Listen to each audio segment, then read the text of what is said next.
나 예수는 교회들을 위하여 내 사자를 보내어 이것들을 너희에게 증언하게 하였노라. 나는 다윗의 뿌리요 자손이니 곧 광명한 새벽별이라 하시더라. 성령과 신부가 말씀하시기를 오라 하시는도다.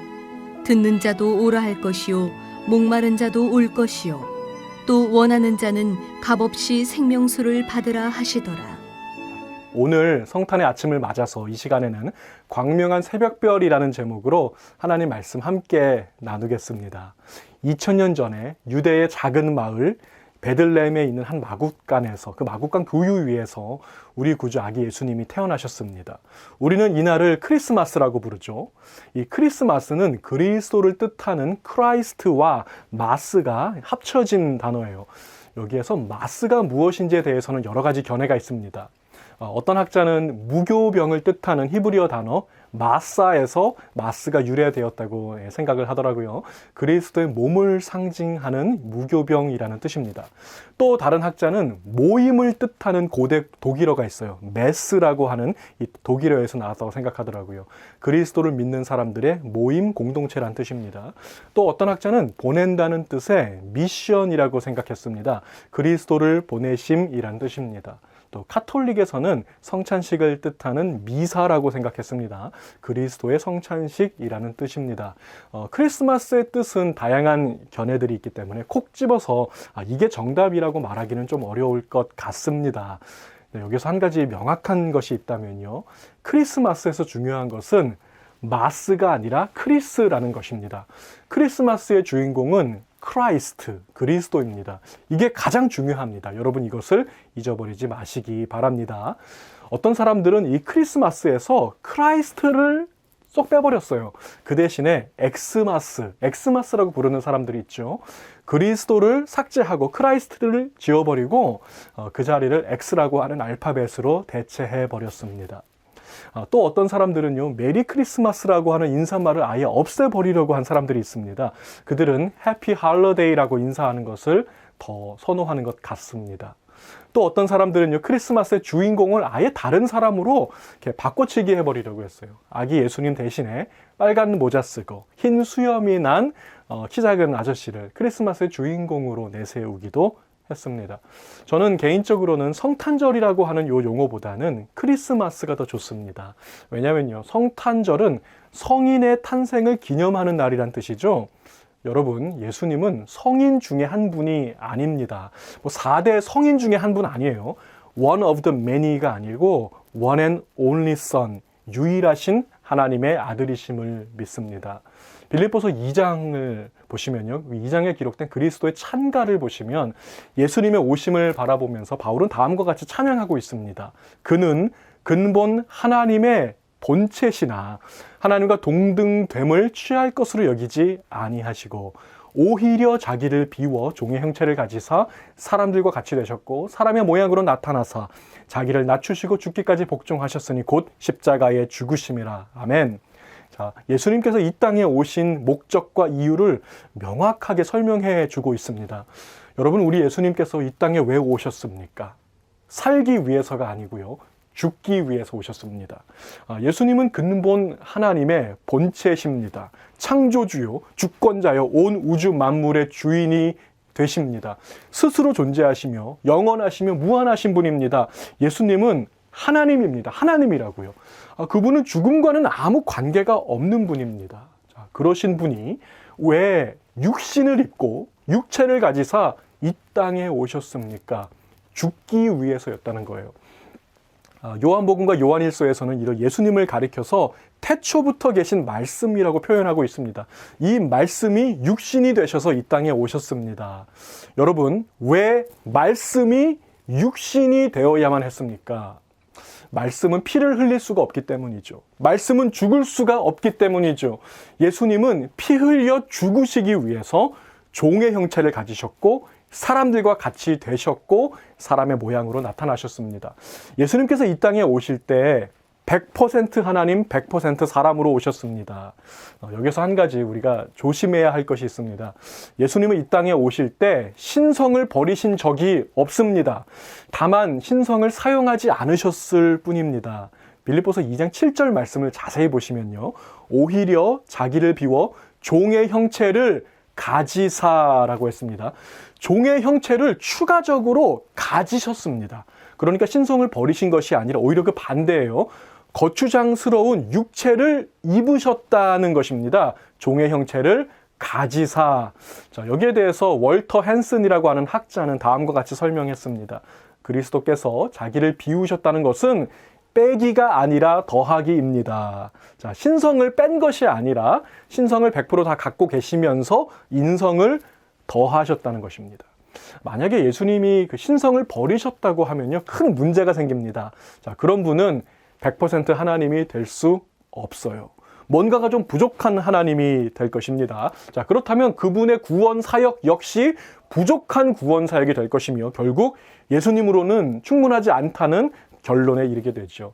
자, 초대교회 당시에 있었던 이단 중에 영지주의라고 하는 이단의 한 분파가 그렇게 주장을 했습니다. 자, 그러나 우리는 예수님께서 완전한 하나님이시며 동시에 완전한 인간으로 오셨다는 사실을 믿습니다. 예수님 한 분만으로 충분합니다. 믿으시기 바랍니다. 하나님께서 인간이 되신 이 성육신 사건은 온 우주의 역사에서 가장 놀라운 기적의 사건입니다. 바로 이 날을 축복하며 우리 주님의 오심을 기뻐하는 날, 이 크리스마스 아침에 저와 여러분의 마음이 감사와 찬양으로, 기쁨으로 충만하게 채워지시기를 우리 주님의 이름으로 축복을 드립니다. 2000년 전 예수님께서 태어나시던 바로 그날 밤에 아기 예수님을 축복하기 위해서 베들레헴 마구간을 방문한 사람들이 있었습니다. 우리가 계속해서 살펴보고 있는 누가복음을 보시면 목자들이 아기 예수님을 방문했다고 기록을 하고 있습니다. 우리가 즐겨 부르는 크리스마스 찬송 중에도 이런 가사가 있습니다. 저들밖에 한밤중에 양틈에 자던 목자들 천사들이 전하여 준 준하신 소식 들었네. 자, 천사가 전해준 소식, 그 소식 듣고 목자들이 아기 예수님을 찾아왔어요. 자, 그런데 이 마태복음을 보시면 좀 다르죠. 목자들이 아니고 누가 찾아왔습니까?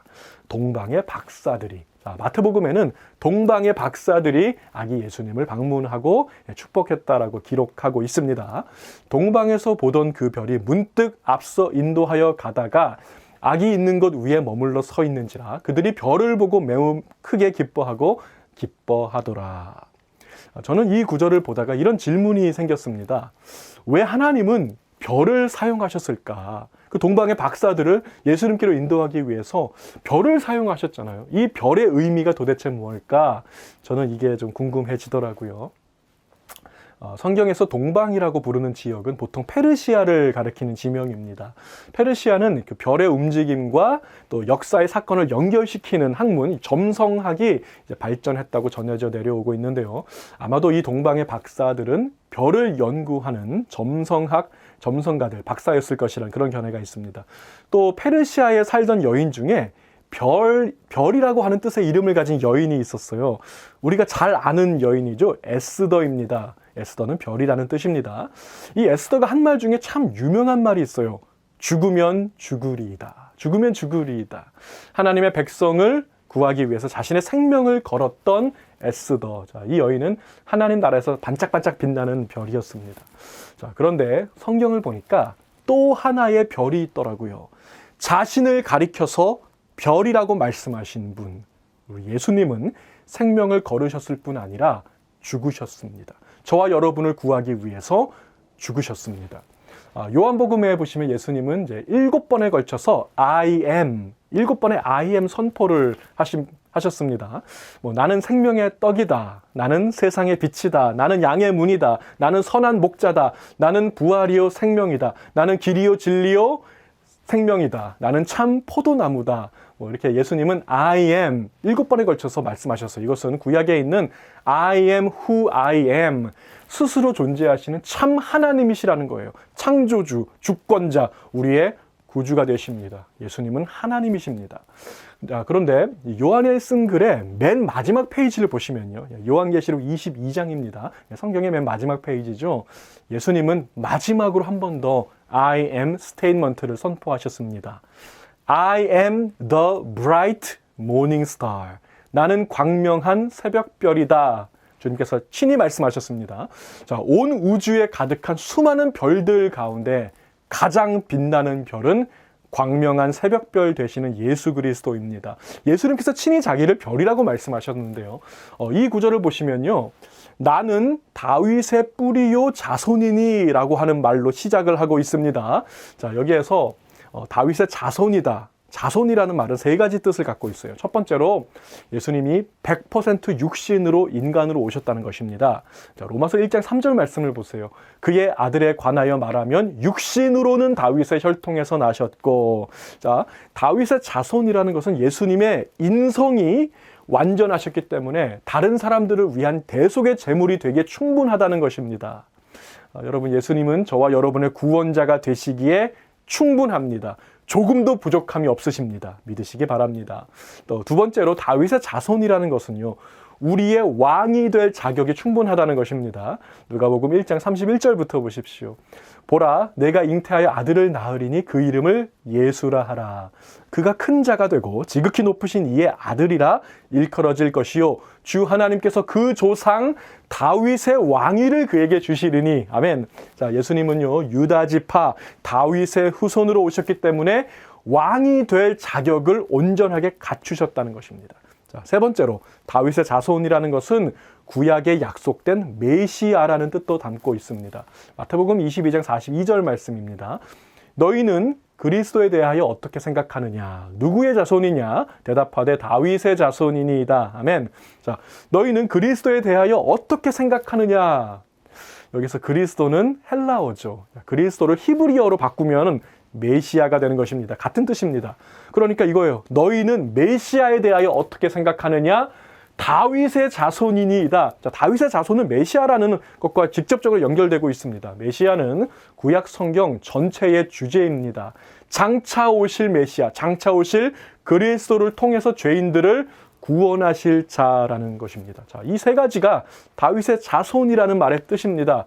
100% 인간이시며 왕이시며 메시아가 되십니다.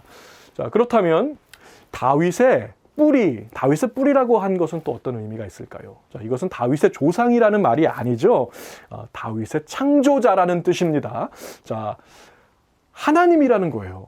예수님께서 다윗의 창조자요 하나님이라는 것이 바로 이 다윗의 뿌리라고 한 표현인 것입니다. 나는 다윗의 뿌리요 자손이니. 다시 말해서 주님은 100% 하나님, 100% 사람으로 오셨다는 것입니다. 자, 요 말씀에 이어서 예수님은 성경의 맨 마지막 장 요한계시록 22장에서 마지막 I am 스테이트먼트를 선포하셨습니다. I am the bright morning star. 나는 광명한 새벽별이다. 온 우주에 가득한 그 수많은 별들 가운데서 가장 빛나는 별은 광명한 새벽별 되시는 예수 그리스도입니다. 여러분, 새벽별은요, 어두운 밤이 지나고 동트기 전에, 아침이 오기 전에 가장 아름답게 빛나는 밝은 별을 말하는 것입니다.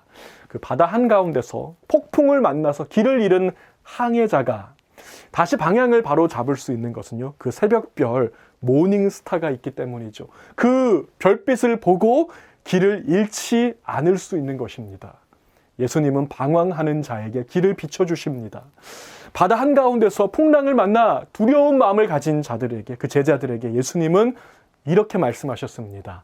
I am, don't be afraid. 내니 두려워하지 말라. 예수님은 저와 여러분의 두려움을 거두시는 새벽별이 되십니다. 조셉 벤슨이라고 하는 학자는 이렇게 설명했습니다. 예수님은 무지와 죄와 슬픔으로 가득한 밤을 종결시키시고 빛과 순결함과 기쁨으로 가득한 영원한 낮으로 우리를 인도하시는 새벽별입니다. 아멘. 또 앨런 존슨이라고 하는 학자는 이렇게 말했어요. 환난과 어려움 가운데 있는 성도들이여, 현재의 고난은 아침이 오기 전 가장 춥고 어두운 새벽의 시간입니다. 새벽별 되시는 예수님과 함께 승리의 아침이 밝아올 것입니다. 끝까지 인내하십니다. 요한계시록은 고난 가운데 있는 그 성도들을 향해서 쓴 글이죠. 고난과 환난과 어려움 가운데서 우리를 위해서 응원하고 계시는 그 예수님의 응원의 메시지를 담은 것이 바로 이 새벽별이라는 단어인 것입니다. 또 알버트 반즈라고 하는 학자는 좀 다르게 해석했더라고요. 온 우주에서 가장 아름다운 것은 별입니다. 예수님의 아름다우심은 어두운 밤하늘에 유난히 빛나는 새벽별과 같습니다. 이 사람은 예수님의 아름다우심, 그 고귀하심에 초점을 맞추었던 것 같습니다. 예수님은 광명한 새벽별입니다. 이것이 성경의 맨 마지막 장에서 예수님께서 스스로 자신을 계시하시는 말씀인 것입니다. 온 우주에서 가장 아름다우신 분, 우리 주님은 우리의 무지와 죄와 슬픔을 종결시키시고 빛과 순결함과 기쁨을 주시며 고난 중에 있는 성도를 위로하시는 우리의 새벽별이 되십니다. 저는 좀 기도하는 가운데 하나님께서 내년도 우리 교회를 향한 2021년도 표를 또 제 마음에 생각나게 하셨어요. 자, 2021년 표는 무엇입니까? 다시 복음 앞에. 다시 복음 앞에. 이것이 2021년 저희 교회 표입니다. 오늘 말씀과 한번 연결해 볼까요? 다시 예수 앞에. 광명한 새벽별 되시는 예수 앞에. 그 앞에 서십시다. 길을 잃은 항해자도 서십시오. 방황하는 자도 그 앞에 서십시오. 두려운 마음 가진 자도 서십시오. 인생의 어려운 문제를 가진 자도 그분 앞에 서십시오. 2000년 전에 동방 박사들이 이 별을 보고 크게 기뻐하고 기뻐했듯이 이 별 앞에 서는 자마다, 이 새벽별을 따라가는 자마다 기쁨의 샘이 용솟음칠 것입니다. 다시 길을 찾게 될 것입니다. 두려움을 몰아내 주실 것입니다. 고난을 이길 힘을 더해 주실 것입니다. 온 우주에서 가장 아름다우신 별 중의 별, 예수님의 별 앞에 서는 제가 되고 또 예수님의 별을 따라가는 여러분들 다 되시기를 우리 주님의 이름으로 축복을 드립니다. 기도하시겠습니다. 사랑과 은혜가 풍성하신 하나님 감사합니다. 우리 주 예수님의 나심을 기념하고 축복하고 송축하고 기뻐하는 이 크리스마스 아침을 올해도 허락해 주시니 감사합니다. 우리 예수님께서 100% 하나님 100% 인간으로 오셔서 우리의 왕이 되시고 우리의 메시아가 되시고 우리 구원자가 되심을 인하여 감사를 드립니다. 우리 예수님께서 우리의 새벽별이 되셔서 방황하는 우리의 마음 다시 하늘 바라보게 하여 주시니 감사합니다. 인생의 어려운 문제 가운데 있는 우리들에게 힘이 되어 주시니 감사하며 풍랑을 만나 인생의 고난을 만난 자들에게 내니 두려워하지 말라라고 말씀하시는 그 따뜻한 음성으로 다가오시니 감사합니다. 오늘 이 크리스마스 아침에 주님의 음성 듣고 주님의 부르심 앞에 아멘으로 화답하며 다시 한번 힘을 얻고 일어서는 하늘 백성들이 다 되게 인도하여 주시옵소서. 어린아기로 이 땅에 오셔서 우리와 똑같은 몸을 입고 살아가신 주님, 그 주님의 삶과 죽음을 그대로 본받아서 오늘도 우리 이 땅의 작은 예수 되기로 다짐하고 돌아가는 우리 귀한 성도님들 다 될 수 있도록 복 내려 주시옵소서. 감사드리며 우리 주 예수님의 이름으로 간절히 기도하옵나이다. 아멘.